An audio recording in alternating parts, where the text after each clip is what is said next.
have on to the fun of a vlog.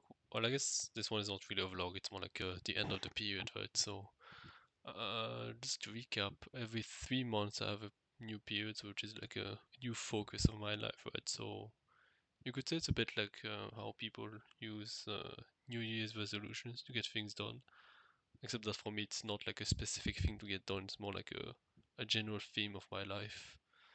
CGP Grey made a video about like themes, and I think that covers like my philosophy as well. Instead of using a word, I prefer to use a color because it's just more evocative to me. I relate more to colors than just like a word because colors are just much more memorable and impactful, I would say.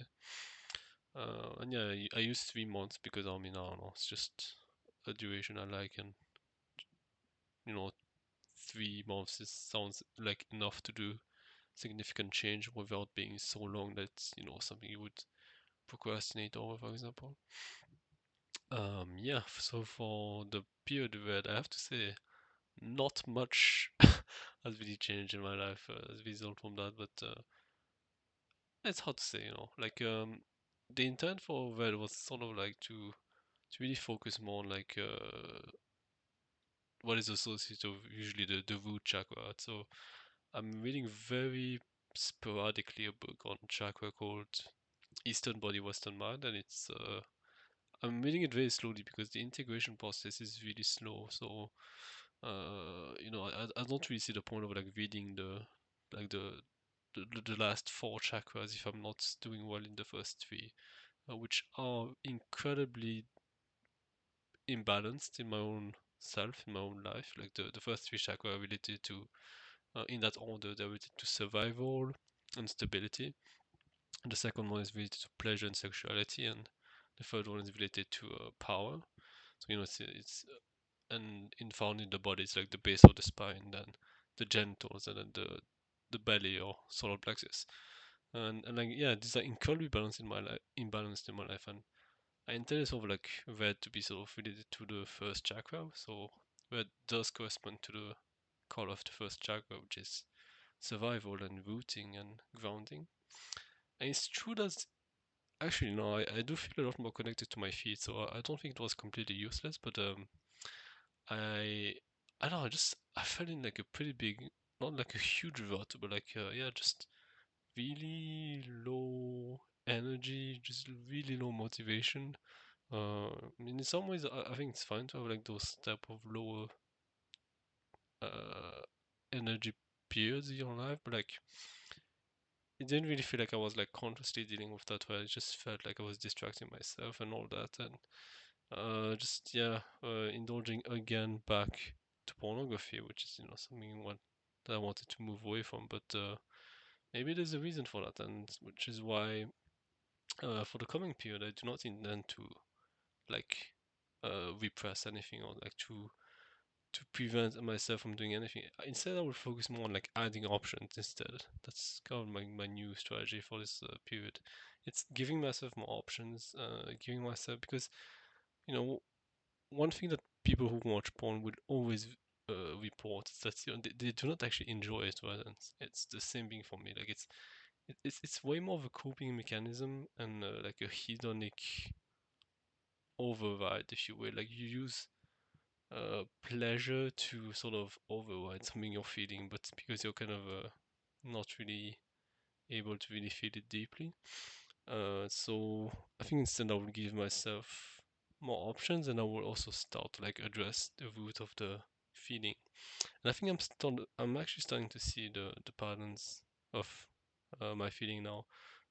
So I just come from like reading a few bits of the chapter related to chakra 3, which is related to power, and one of the huge uh, archetype he describes is like the archetype of the endurer. So, in the endurer is the one who is really conflicted in life. Like he basically has a lot of like pain that he endures, and the, the whole dilemma that he finds himself is that he endures a lot, but he can never like really express or can never really change his life according to those problems. So like typically it starts in childhood where you have to like take on a lot of problems or responsibilities, but you can never like express that to your parents, and so you always have to like endure the problems in your life. And so basically, what it creates is that sort of like this inner outer conflict, right? So externally you cannot say no, but internally you want to say no. That's really where the main conflict comes from, and it basically spills out to every aspect of your life because it creates like many things. For example, it creates like this, as it is described, this lukewarm attitude to a lot of things. Like, you know, you externally you say yes, but you're not really in it. You know, you're not really like wholeheartedly in it. And the other things is like, you know, like self-sabotage or the things you really want to do, or you don't feel like doing anything anyway. You know, you feel low energy and all that. So it's really like a state of shame, and yeah, I think it really describes how I've been feeling lately. Like, you know, like my job is basically about saying yes externally, but like my body is just saying no, like a huge no internally, and it's really tough for me to deal with that. I really don't know what to do.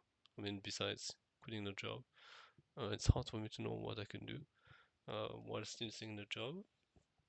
But yeah, I didn't know I can see the pattern, right? Which is pretty huge actually. But as far as what happened specifically in this period, I don't know. I can't say there's been like huge developments. I did start to exercise a bit more regularly, which is something I plan to keep doing because like the main way I start exercising is basically by making it easy for myself to do it by having, you know, by not having a very high barrier to clear. Like, I don't really care if I don't exercise a lot, as long as I do something, you know, it's better than nothing. And usually the way I turn to exercise is usually because to deal with stress or something. Like, it's which is a pretty cool move to make, right? Like, if you can exercise as a way to de-stress yourself, like you basically kill two birds with one stone. So it's pretty good, I would say. I plan on keep doing it that more. Yeah, but I think the path for the next period is actually being pretty clear, right? It's to work on another chakra. Not that the first one is completely addressed, right? But it's more like how to say, it's more like a marginal gain type of approach where you like address the issue that gives you the highest return on investment, so to speak. So obviously I haven't dealt with all of my first chakra issues. I still feel quite unsafe in life and so on. I still feel very ungrounded. So typical of first chakra issue is that you feel unsafe because it's related to survival, but also you feel very like disconnected from reality. So typically you dissociate into your mind or your mind fantasies, which are still things that happen to me. But I think the reason why I dissociate is a lot because of the issues I just described, but the energy blocks, the conflicts, external, internal conflicts, especially. That's, you know, how you have to present yourself versus how you feel, and that's really huge. And I think a general trend I will try to make in this ne- following period is to really just fully embrace myself. You know, just fully embrace who I am and my so-called imperfections, which are not really imperfections, right? Like when you think about it, like, you know, what people call imperfections, usually they're more like specific responses to things that were not really in your control. Like, a lot of the ways people act is basically dictated by their childhood, and then because you know, people are pretty much exclusively reactive in life. It's consciousness is a very rare thing. It's possible, of course it's possible. It's very difficult to consciously devise your life. So the way most people are is basically just an unconscious reaction to their childhood, and so, like, you know, to call that an imperfection is a bit, I don't know. I wouldn't say it's an imperfection. It's more like a specific quirk of the environment, and like the interaction between the environment and the character. And like it's I think that's really the key step for me in this next period. Is really to just learn to embrace who I am and my so-called imperfections, and uh, try to like see those external internal conflicts and what I can do about them. Um, at the very least, I can decide, you know, to not victimize myself and to at least acknowledge the conflict, right? Rather than like how to say repress it or distract myself from that and so on. And yeah, I think that's gonna be the move for the next one. So the color associated to the third chakra is yellow, so it's gonna be yellow. I was thinking of like, should I pick another yellow besides the super bright yellow? But I think I'm just gonna go for the super bright yellow, the RGB 255 255, like just full on red plus green, super flashy yellow. I'm think I'm just gonna go for that. Yeah, uh, because it's about not having shame, right? So I don't really care if it's too bright.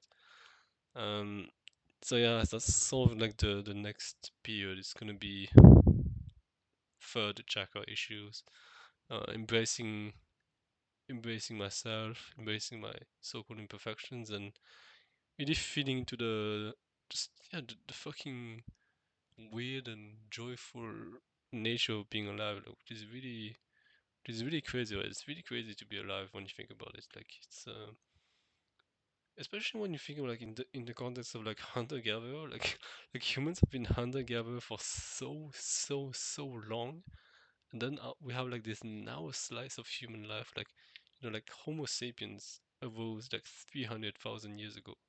I only learned recently like the specific dates because I think it's important to get like a quantitative estimate. So like Homo sapiens evolved 300,000 years ago, and they were all hunter-gatherers, right? So, and farming evolved 14,000 years ago at its earliest. So it's obviously not uniform throughout Earth, but the earliest was 14,000 years ago. And then writing was like 5,000 years ago, I think. I'm just gonna Google it really quickly. Um, but yeah, around 3,000 years ago, apparently. Oh, never mind. It was 3,000 BC, so it was 5,000 years ago, 5,400 years ago, that we have writing. So that's 5 divided by 300. That's 1 divided by 60. So yeah, that's only just 1 divided by 60 of Homo sapiens that we have writing. And then on top of that, 5,000 years ago was a fuck ton of time. Then we had like the Roman Empire and Middle Ages, the classic history division we know of. And then the Industrial Revolution happened in like 1,750 or something, so 250 years ago. Um, and yeah, that that was still quite a long time ago, 250 years ago, and yet it's still like nothing compared to Homo sapiens. And then like computers and all that, they only happened really like 1980 or something, right? 19 1990 and so on, and the internet was in the early 2000s only did it become a thing. And so yeah, it's a crazy world, right? Like such a tiny slice of life, and yet it's what is in front of us, and it's really fucking real, really fucking unreal. um but I think it's how to say, I think I've come to see that this life is actually very important. Like like the way humans are traditionally seen in many like traditions, sort of like, by tradition I mean something kind of more general than religion, right? So not just so like sort of like mystical or like pagan or whatever. Like the way human beings are usually seen is like this sort of like intermediary between an animal and an angel, or like the divine, right? So you know humans sort of have both, right? They have like the very primal, almost beast-like instincts for self-preservation, but at the same time there is something very very different about humans, right? Like we have the ability to genuinely overcome selfishness and survival at the in favor of like love or like beauty or those type of traditional values. And it's really interesting, right, to be human. Like it's a really wild experience, I think, to be human. And I think it's important to acknowledge that it's like even at its worst, being human is still a really crazy experience. Like it's really curious and weird of to say.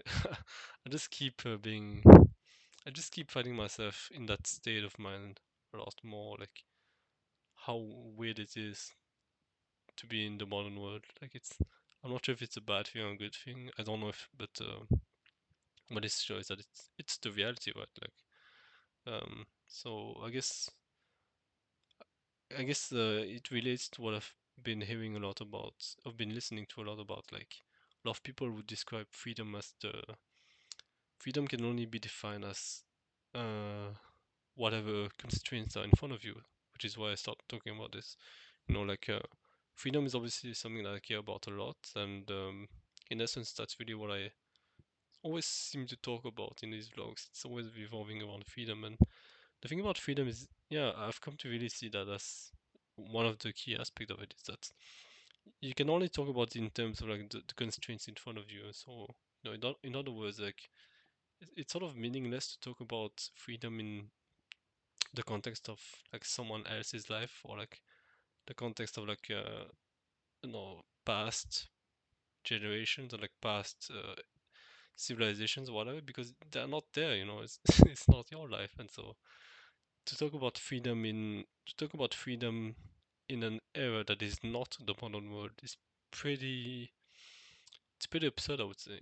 Like, because the modern world is what we have right now. Like, does it mean that it's perfect and that we should keep it the way it is? I mean, I don't know. I guess I don't think so. I mean, I don't really believe in changing the world, but I think it's important to obviously address what is in front of us, though. So yeah.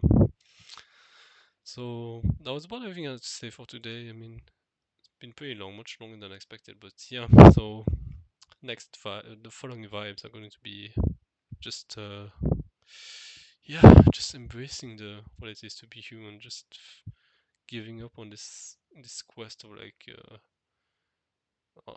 it's not really been a quest of mine, but it's definitely been sort of like a background feeling, or like a part of me that really tries, like has like this obsession with, like, perfection, or like fantasies about some type of perfection. It's really just creating a lot of suffering for nothing, really, because it doesn't really change what is in front of me. um but I think this obsession with perfection might arise from, again, the same dynamic that I described, like this external internal conflict, like. But I haven't really gotten to the bottom of it, so I think I'm just gonna leave it at that. So yeah, thank you for listening, and I'll see you next time.